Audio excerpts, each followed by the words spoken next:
여러분, 우리 매일 아침 저녁으로 정말 아무 생각 없이 하는 거 있잖아요. 바로 양치질이죠. 근데 매일 쓰는 그 치약 튜브 안에 대체 뭐가 들었는지 혹시 진지하게 생각해 본 적 있으세요? 오늘 그 작은 튜브 속에 숨겨진 비밀을 한번 같이 파헤쳐 보려고 합니다. 우리가 평생 동안 양치질을 하는 횟수가 무려 9만 번 정도 된다고 해요. 와, 9만 번이라니 정말 어마어마한 숫자 아닌가요? 이렇게나 자주 평생에 걸쳐 우리 입속으로 들어가는 건데 과연 어떤 치약을 선택하느냐가 우리 건강에 얼마나 큰 영향을 미칠지 좀 감이 오시죠? 자, 그런데요. 만약에 여러분이 매일 믿고 쓰던 그 치약에 우리나라에서는 사용이 금지된 성분이 들어있었다면 기분이 어떠실 것 같으세요? 방금 제가 드린 이 질문, 이게 그냥 해보는 소리가 아닙니다. 바로 최근에 실제로 있었던 한 사건 때문에 훨씬 더 중요해졌어요. 한 유명 치약 브랜드의 리콜 사태를 보면서 우리가 왜 치약 성분표를 좀 더 꼼꼼히 들여다봐야 하는지 그 이유를 지금부터 알아보겠습니다. 바로 지난 2026년 1월이었죠. 2080 치약 일부 제품에 대해 자발적 회수 조치가 내려졌습니다. 중국에서 만들어서 수입한 제품에서 국내에서는 사용이 금지된 성분인 트리클로산이 검출됐기 때문이에요. 바로 이 사건이 우리가 치약 성분에 대해 제대로 알아봐야겠다고 마음먹게 된 계기가 된 겁니다. 좋아요. 그럼 본격적으로 치약 튜브를 한번 해부해 볼까요? 도대체 치약은 어떤 기본적인 재료들로 만들어지는 걸까요? 사실 대부분의 치약은 아주 비슷한 기본 베이스를 가지고 있어요. 우선 치약 표면을 닦아내는 연마제, 그리고 치약이 촉촉하게 유지되도록 하는 수균제, 또 거품을 풍성하게 만드는 발포제, 그리고 이 모든 게 잘 섞여 있도록 형태를 잡아주는 결합제랑 상쾌한 맛을 내는 착향제가 들어갑니다. 근데 이건 말 그대로 기본이고요. 치약의 진짜 개성과 기능은 여기에 어떤 유효 성분을 더하느냐에 따라 완전히 달라집니다. 자, 그럼 이제부터 진짜 실전입니다. 내 치아 고민에 딱 맞는 치약 어떻게 골라야 할까요? 어떤 성분을 눈여겨봐야 하는지 지금부터 알려드릴게요. 혹시 충치 때문에 늘 걱정이신가요? 그렇다면 성분표에서 딱 이 단어를 찾으시면 됩니다. 바로 불소예요. 불소는 음식을 먹고 나서 생기는 산, 애시드로부터 우리 치아의 가장 바깥층, 범랑지를 단단하게 지켜주고요. 항균 효과까지 있어서 충치 예방에 정말 대표적인 성분이죠. 보통 성인은 불소 함량이 1000ppm 이상인 걸, 어린이는 500ppm 이하인 제품을 쓰는 게 좋다고 합니다. 이번엔 다른 고민 한번 볼까요? 양치를 열심히 하는데도 왜 자꾸 치석이 끼지?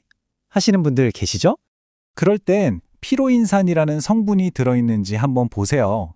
이 성분이 이미 돌처럼 굳어버린 치석을 막 드라마틱하게 없애주진 않아요. 그건 스케일링으로 해야 하고요. 대신 치과에서 스케일링 받고 나서 깨끗해진 치아에 새로운 치석이 생기는 걸 막아주는 역할을 하는 거죠. 그러니까 예방이 목적인 거예요. 아, 이거 진짜 괴롭죠? 차가운 물만 마셔도 찌릿 하시는 분들, 시린이 때문에 고생이신가요? 시린이 증상이 있다면 질산칼륨이나 염화스트론튬 같은 성분을 확인해 보세요. 이 성분들이 하는 일이 뭐냐면요. 우리 치아 안쪽에 신경으로 연결된 아주 미세한 관들이 있거든요.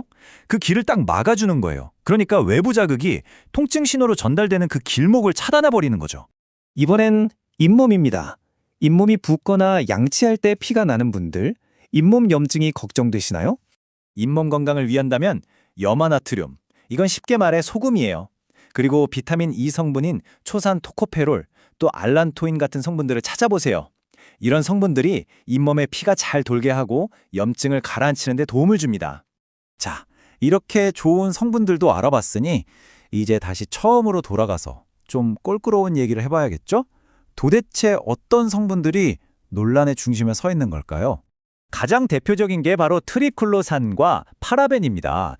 트리클로산은 원래 항균 효과가 좋았었는데 여러 연구에서 간이나 갑상선에 안 좋을 수 있다는 결과가 나오면서 지금은 우리나라 치약에선 아예 못 쓰게 금지됐고요. 파라벤은 방부제인데 이것도 우리 몸의 호르몬 체계를 방해할 수 있다는 그런 우려가 계속 나오고 있는 성분이에요. 지금 보시는 이 복잡한 화학 구조가 바로 그 성분들입니다. 이런 물질들을 우리가 내분비계 교란 물질, 쉽게 말해서 환경 호르몬이라고 부르잖아요.